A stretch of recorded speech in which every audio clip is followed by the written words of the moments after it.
Hey everyone, welcome back to the Money Level Show where we think, act, and prosper. Hope that you all are doing well. Today, we're going to jump into a few articles. There's been a lot of stuff going on in the markets, and I think that it's important that when we look at um, what's going on in the markets, what's the hype around, what's happening, what is everybody raving about, it's important that we assess this and look into it and see, okay, is there any merit there, or do we or should we take what we can learn from that other people's experience and keep focused on what we know is going to work out. So I just want to talk through that today, and so I'm going to kick the intro and looking forward to getting into this discussion with you all today. So stay tuned, we'll be right back. Think, act, and prosper. You are now tuned into the Money Level Show. Hey everyone, welcome back to the Money Level Show where we think, act, and prosper. Thank you all for being here. I hope that you all are doing well. And, we want to make sense of markets and what's happening. There's a lot of noise going on, and this noise can tend to distract many people. So we're going to dive into it today. So for those who have not been updated or may have seen articles out there and a lot of news hype around the resurgence of the GameStop and AMC, the short squeezing and such, which many people, some people made, I can't say many people, but some people made a lot of money off of this short squeeze. It came almost unexpectedly again, because when you look at the charts and everything, especially of GameStop, it's been trending down for a long time, and then you begin to see a huge pop up again. So we're going to look into this and see, like, okay, this is what are people raving about, and is this a smart investment decision? So that's what we're going to look at. And obviously, you invest at your own risk. None of this is financial advice. So that's what we're going to talk about today, as well as an article about a recession being avoided. So I want to jump into that as well. So I'm gonna go ahead and share screen here. If you're with me today, drop something in the chat. Love to engage with you all. Feel free to add any comments that you may have as we engage with the content. All right, so here we are. So this is just the chart of GameStop's stock. So if many of you remember, going into early 2021, GameStop, I mean, it hit over $120 a share. I think this is at 120 because they diluted some shares. I believe the price was at about $400 before they issued more shares. So if you issue more shares, then it drives the price lower. And so because you have more shares, that's eating up the market cap. So it was actually above, I believe, $400. And so here it says 120. So that's what we're able to see. So as you can see, it's just been trending down. You have these little pops along the way. It's been trending down, and then you get a big pop that came unexpectedly for many people. I mean, it popped from $10 in early May to over $60, and then now it hit 50 again, and now it closed at 28. So it was actually a pretty decent sell-off today. And we're going to jump into why that is. So for those that don't know, Roaring Kitty, I don't know the full history, but his name Keith Gill. He was featured in one of the Netflix films about the short squeeze and all this rave about GameStop stock. And as you can see, GameStop's stock suffers worst day since 2021, despite the live stream. Now, this could be media headlines that are just fear mongering people. I mean, you have this whole dynamic of the shorts, the average people against the hedge funds coming back again. And so you can see that, okay, Wall Street Bets was a big group on Reddit that many people were throwing cash in, and they were pretty much the people that were betting on the funds that were betting on the stock to go down. They bet on the stock to go up, and they pretty much squeezed the shorts, and so that the stock price increased, and many of those hedge funds lost a lot of money, billions of dollars. So as we look at this, I see we got a comment. Acito, what's going on, buddy? Good to see you. Good to see you. Hope you're doing well. So as we can see, obviously this isn't related to commodities, but there's some important investment lessons that we can learn from this. And so that's why I bring it up. Today alone, GameStop is down 39%, AMC is down 15%. So as you can see, influential trader analyst Keith Gill, known as Roaring Kitty, said Friday he is still a believer in GameStop Corp. It was Gill's first YouTube live stream in 3 years. All right, so we see that the stock closed at negative 40% after it popped, because he actually had a significant amount of capital invested on the stock to go up. And so I want to see if they actually bring up his numbers, because he invested, like, I think he invested millions of dollars into the stock. So I'm not seeing it right now, but I'm going to try to pull it up to see how much he invested. All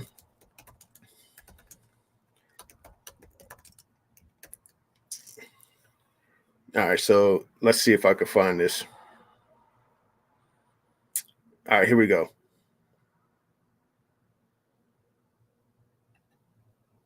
Let's see if Reuters actually speaks about it. There was talk of Roaring Kitty actually investing. Gill quickly disappeared, albeit much richer thanks to his GameStop investment, which at one point reached $48 million in value. And they said he lost like quite a bit of money today with his positions, but I don't know. I mean, I can't necessarily read into what he's invested. I mean, he's obviously a trader. He's probably made money off of it, but depending on when he got in or whatnot. And so, but as you can see, the stock is down significantly today. So what I want to jump into here is that many of the companies like GameStop and AMC have come out and they started issuing more shares. So these companies aren't good companies to invest in. I mean, they've pretty much, I mean, I wouldn't say bankrupt, but they're like negative in their profits and stuff, right? Their earnings and such. And so every time these prices go up, people come in, they drive the price up, and these companies are like coming out and issuing more shares.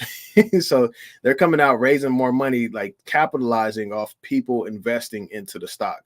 And what happens is every time they do that, it drives the price down. So, for example, GameStop sinks after unexpectedly releasing results and issuing more shares. And this was today. So GameStop popped based on the Roaring Kitty. I think someone found his investment and saw the numbers, and then you saw GameStop pretty much go up significantly. So we can see it on the chart here. Let me go to the 1 day, and we'll be able to see that. All right, let's see. Okay, so here we go. Let's go with the 5-day chart. All right, there we go. That's a little better. All right, so as we can see, 6.5, GameStop sold off significantly. There was news about Roaring Kitty coming out, having a significant investment in GameStop.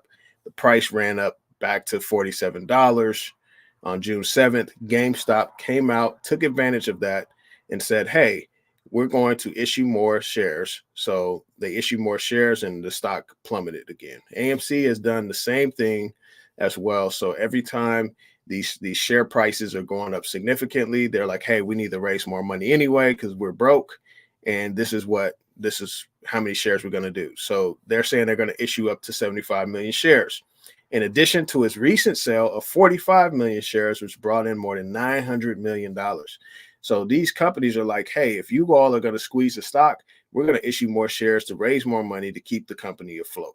So that's what's happening. So there's like manipulation on multiple ends going on. And ultimately, I mean, you're seeing significant losses in terms of like people, they are investing in GameStop at a significant amount of money. And they're losing value because the stock is just plummeting. So if you're playing this game where you're chasing something that's already ran, chasing something that's going parabolic, and then you have these dynamic of the companies coming out and they're issuing more shares. For me personally, I'm not touching it. I'm not touching it. Yeah, I may miss out on some money, but just as far as like investment principles, I'm not going to be investing a significant amount of money into something where these companies are just coming out and diluting shareholders. It's not a long-term investment. Obviously, it's a short-term trade for people to be able to make cash quick. So it's almost like a gamble in some ways. But I'm not touching it. So that's just my take on it, especially if these companies are coming out and issuing more shares. All right. So I want to transition to our next topic, which we're going to go through this article about recession. So I want to go through this article because I have Danielle DiMartino Booth that's going to be coming on the show soon. And Danielle DiMartino Booth has been she worked at the Fed for a long time. She's very well known in the independent financial space, as well as the media space, as well as she's been on a lot of CNBC, Fox Business, and such. I don't know if CNBC, but I've seen her on Fox for sure. And she's been calling like, hey, we're in recession. And she showed multiple data points and such. And so before we even bring her onto the show, I want to go through this article and see what is the counter argument and see if we can get an explanation for what is happening and get her view on like why is this information wrong or whatnot. So that's what we're going to jump into next. So let's go ahead and dive in. All right. So here we are, Wall Street Journal. Why the recession still isn't here. Okay. It's expansion that keeps defying expectations thanks to steady hiring and strong spending. People don't get too comfortable. Okay, so the recession predicted by business executives, economists, and investors refuses to show up. So, I mean, pretty much Danielle will be in that camp. Steady hiring continues to fuel consumer spending and, in turn, an economic expansion unlike the U.S. has seen. Employers added 2.75 million jobs over the last 12 months, including 272,000 in May. The unemployment rate has been at or below 4% for 30 months, something that last occurred during the Vietnam War in the late 1960s and the Korean War in the early 50s. Of course, just because everyone who predicted a recession has been wrong doesn't mean they won't eventually be right. So, okay, that's important that they said that because we know that it's all about time frames. Okay, people make predictions all the time, and it's hard to predict the time frame of when something will happen. Many of us are investing in commodities. We know that there's underinvestment in the space. We know that governments are passing policies to bring commodities, to bring clean energy online and wanting to focus on infrastructure and such. But we know that there hasn't been investment in the commodity space, significant investment in the commodity space. So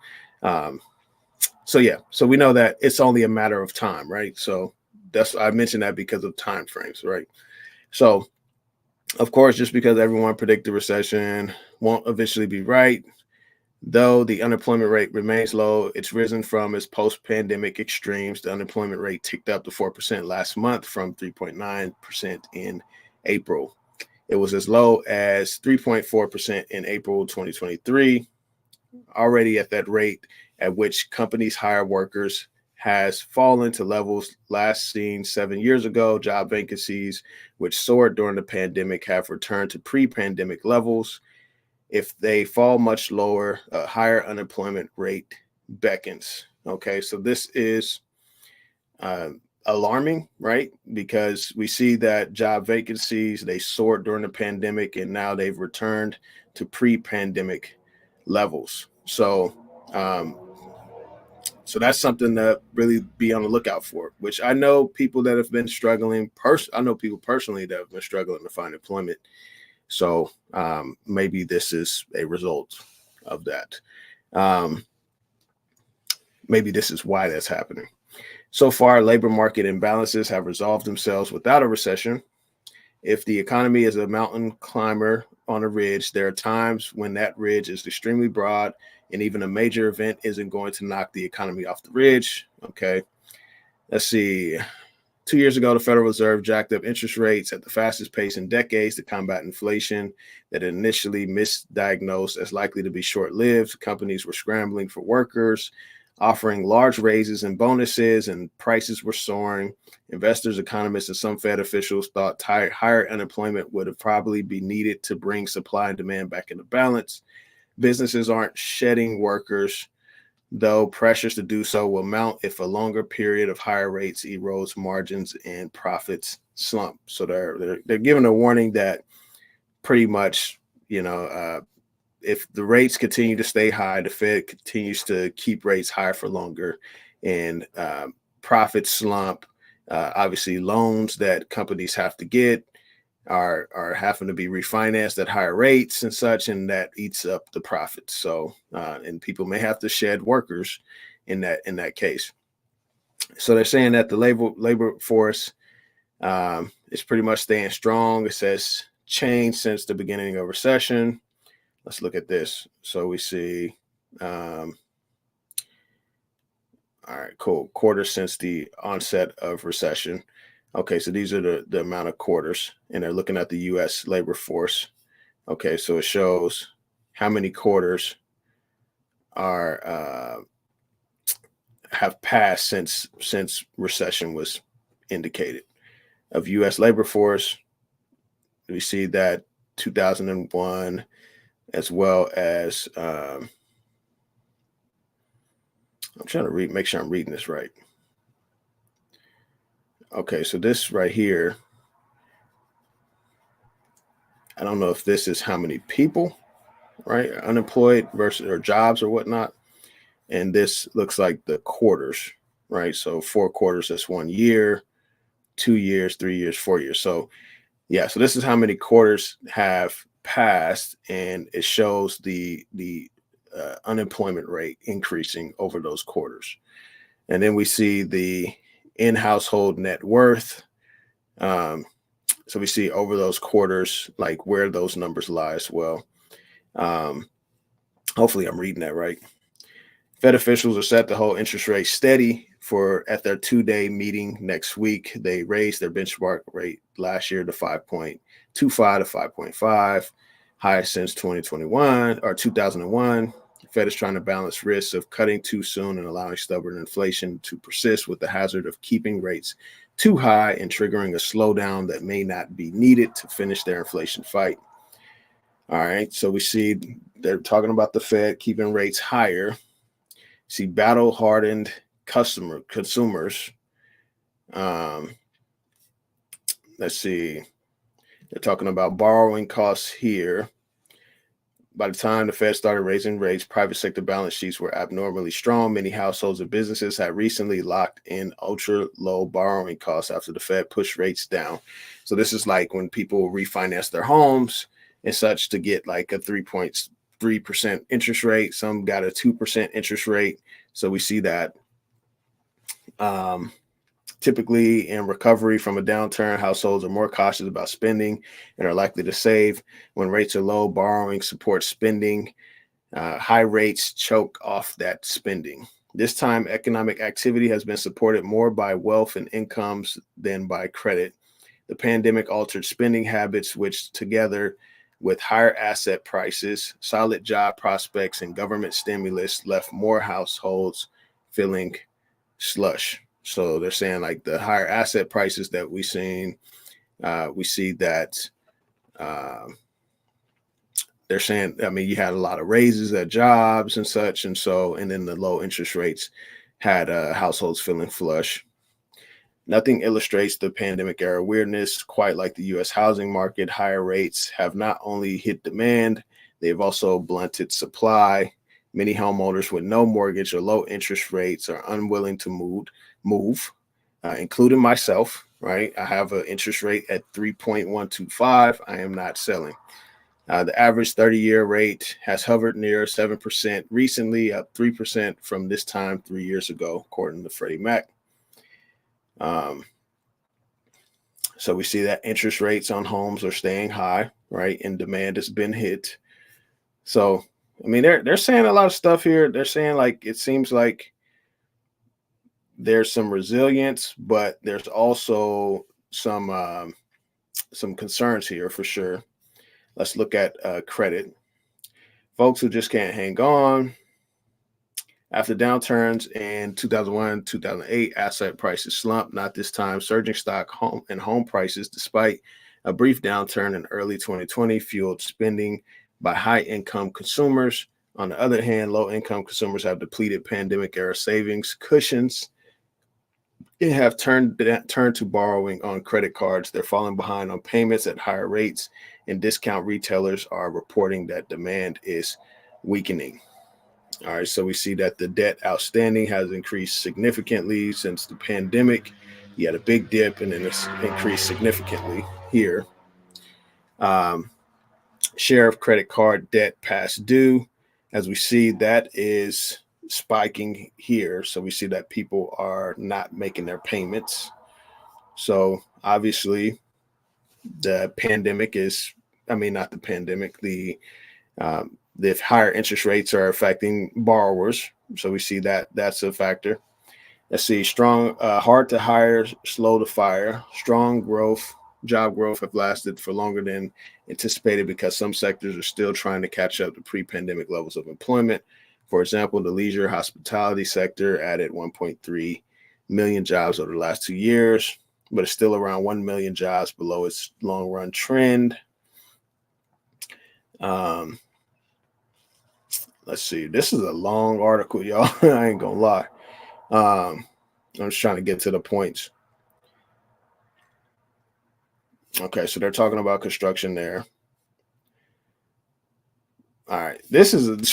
I ain't gonna lie, y'all. This article is pretty long. We're probably not gonna get through all of this tonight for sure. But pretty much, I mean, they're giving some cases for why economy is staying strong, but also like that it's not as pretty as it may seem. And I think that they're just saying be cautious, and that the people that have been calling for recession will at some point get it right. And so yeah, which I think is fair. I'm going to read more of this later, and I think there's some good information that I can bring up when I interview Danielle DiMartino Booth and everything. And so yeah, I'm just tired. I'm not going to be able to get to all of this tonight. So I hope that you all are doing well.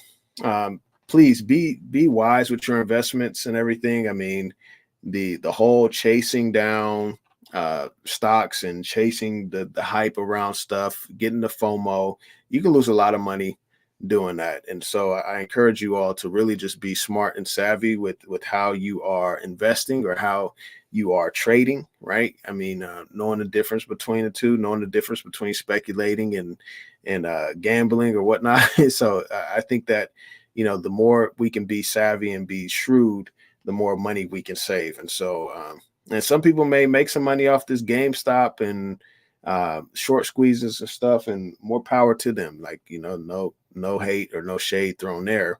However, for me personally, I've noticed whenever I chase the hype, I buy it at the top and then I lose money.